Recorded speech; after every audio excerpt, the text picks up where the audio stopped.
Hello, Dr. James Bogash, expert in health and longevity. And with today's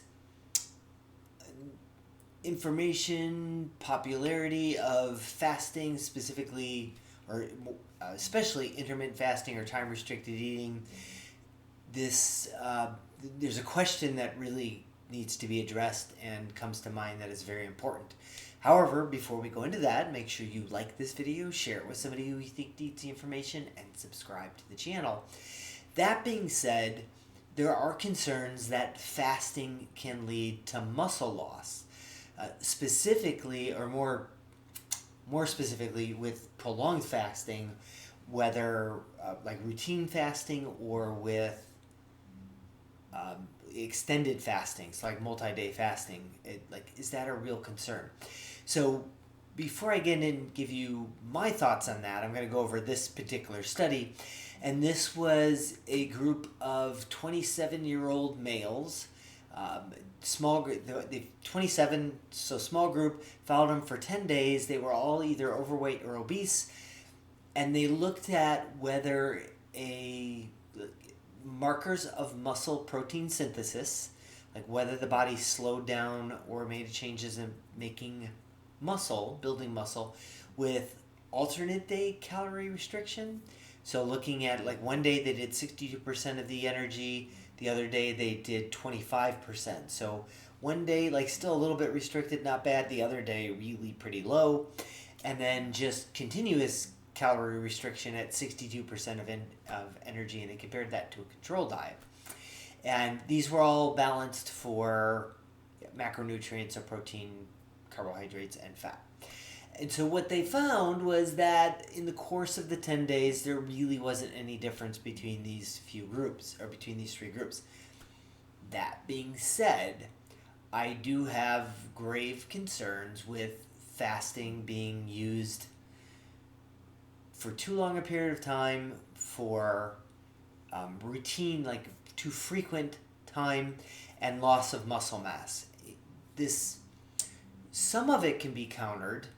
There's something that goes way back. It's the Bahadori-Linus principle, and the idea that if we're exercising during a fasting period. So for myself, on Saturday mornings, I usually go to the dojo and do Muay Thai kickboxing, judo, open mat jiu-jitsu, and sometimes MMA.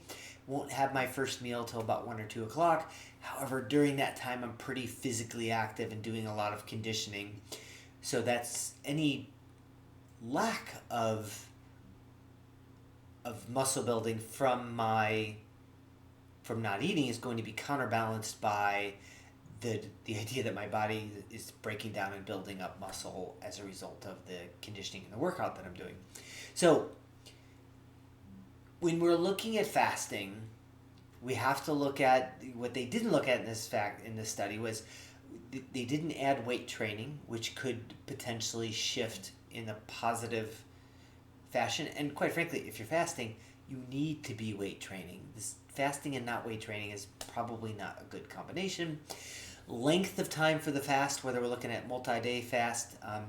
In this particular case, it was 10 days, whether it's alternate or whatever, but 10 days is not really going to be an impact on people that are not really reflective of people who might be doing fasting once or twice a week for forever, for 1 or 2 years or months or whatever.